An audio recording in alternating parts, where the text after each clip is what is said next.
The 25th of August was a particularly wonderful day for Lydia and I, because it was the longest 25th of August celebration we've ever had. We met on the 25th of August 1974. So it was a 37-hour journey, and 37 years ago that we met. And Lydia, come stand here with me.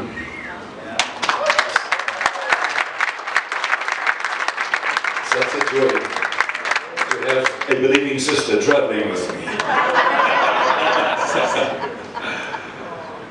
We are just so blessed. We have been so embraced, so welcomed. We haven't been back for 22 years. And it feels like this is so home. We could just live here forever. We love the Americans, we love your hospitality, we love your warmth. We love your presence on planet Earth. We thank God for good soil. Oh, we're so blessed in the bathroom just now. Restroom, we're in America. One of the basins. He does these fancy lights, you know. 5 lights in a row above your mirror. I just realized the last time I saw that was like when you make movies or you have to be in a play, then they dress you up and they have all those lights to make sure they don't miss anything. Everything needs to be plastered up so they can check in the lights to see did I miss a spot or not. I just realized. I just realized his light is the opposite. His light reveals what we want to see, what we are. We can be scrutinized in that light and only find his beauty, layer upon layer. We have nothing to hide. We are altogether beautiful. We love you, Lord. Thank you for everything. Thank you for this time. Thank you for your embrace. Thank you that you embrace this word. You can produce. We love you. Amen.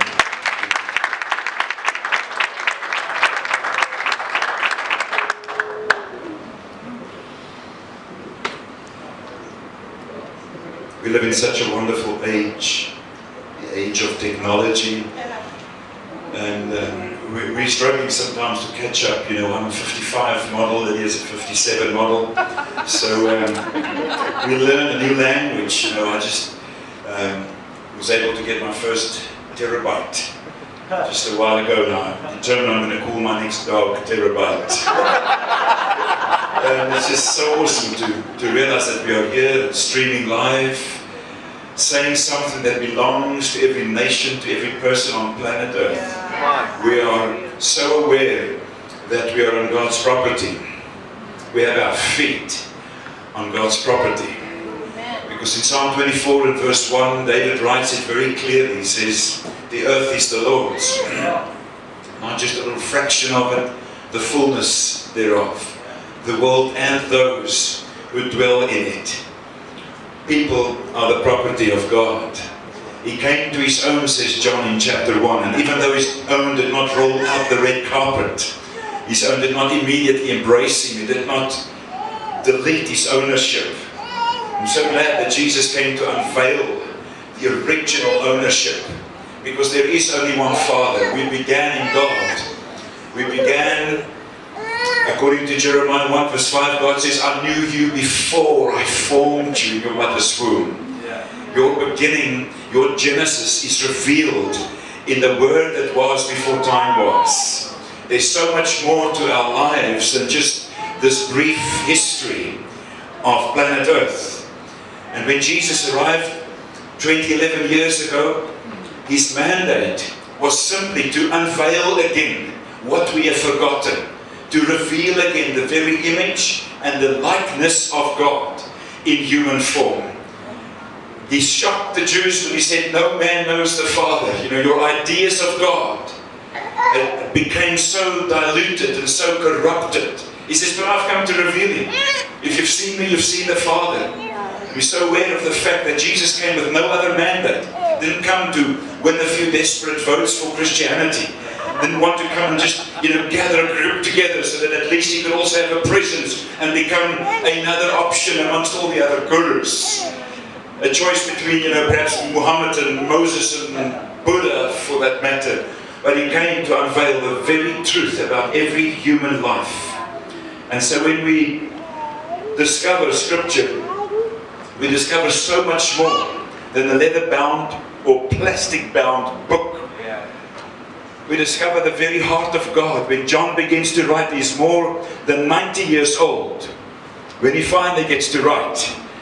I was ministering in a retirement village in South Africa the other day, and I encouraged the folk there, you might as well get computer illiterate.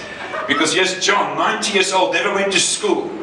But he found a place of fellowship that so engages his life that in the 60 years of the absence of the physical person of Jesus Christ, he enjoys an uninterrupted fellowship. He enjoys a place of fellowship that knows no boundaries. When he writes about it in 1 John and in chapter 1, I think we've even got it here in the latest edition. Might as well read to you. Verse 1, he says, the Logos is the source. Everything commences in him. What initial reports concerning him have reached our ears, what we indeed bore witness to with our eyes, to the point that we became irresistibly attracted to him, now captivated our gaze. In him we witnessed tangible life in its most articulate form. And then the Greek word to use is, we've touched psallo, to touch the string of a musical instrument. That's where the word resonance comes from. The same life that was with the Father from the beginning now dawned on us. The infinite life of the Father became visible before our eyes in the human person. This life now finds expression in a fellowship union with the Father and the Son that is without limit or interruption. In all these years since the ascension of Jesus, John, now 90 years old, continues to enjoy unhindered friendship with God and desires to extend the same fellowship to everyone through his writing. So he says in verse 4, I'm writing this so that your joy may be complete. It's so amazing to discover a joy that immediately includes others. For several years, Lydia and I had the privilege to run a small safari business in South Africa near the Kruger National Park. The Kruger National Park used to be 2 million hectares. I don't know how that translates into the old measures. We need to get America to get metric, all right? Because we struggle with your Fahrenheit. We were driving the other day, they said it's 110 outside. I thought we were with us, 100's boiling point. I said, it's never been that hot in South Africa before. We love old cars, I was going to do a bumper sticker. You think my car's old, you should see my wife. I've got a 1954 Land Rover and a 1963 Peugeot 404. Lovely, lovely vehicle. Anyway, but it's still miles per hour. I told you South Africa is just a little bit ahead, 9 hours ahead. But we're into kilometers. For many years, I was a little lad at school when our teacher one day announced, just when we thought we're just beginning to get into, mathematics. She said, listen, the rules have changed. It wasn't her great idea, it was the government that decided from now on, it's a new measure. It's metric. I've still got meters for feet. So we realized that the old system was no longer valid. But I still drive a miles per hour motor car. So when it says 100, I've got to make a calculation. It's definitely not 100 miles per hour. It's kilometers per hour, which is what, about 70, I'm not quite sure, but it's not 100 miles per hour. I'm so glad that we have a measure that is not confused. That's right. That the measure of God's original design, the original life He had in mind, was redeemed again. In Ephesians 4 verse 7 He says, grace was given to each one of us according to the measure of the gift of Christ. Wildtuin. Wat van die Wildtuin op julle dit? Ons was daar, jy het begin met die Random Lodge. Oh, thank you. I so appreciate that Lydia's traveling with me because I get wonderfully distracted. And but we'll stay in the same book, that I can guarantee. When we built this lodge in the Kruger National Park, well, next to the Kruger National Park, there's I said the Kruger National Park's about 2 million hectares. They've more than doubled that now, extended it into Mozambique. And it's just one of the most wonderful wilderness areas that you could ever witness. If you read the Mirror translation, you'll see in the introduction to the book of Hebrews, we mentioned something about a vacation that we had in the Kruger National Park, and there's some wonderful reference there. But we had the privilege to build a small safari lodge outside of the Kruger National Park in the Sabi Sand Game Reserve. But the fence between the Sabi Sand Game Reserve and the Kruger Park was dropped, so it's one big free area. And we had the joy to bring tourists to our lodge from all over planet Earth.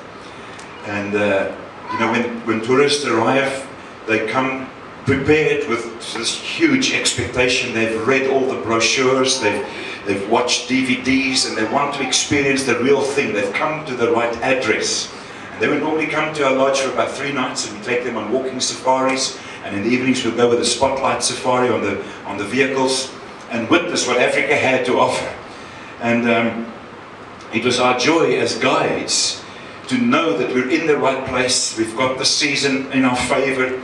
We will not disappoint our guests. They will not leave home with nothing to tell. And then often, you know, we would encounter everything that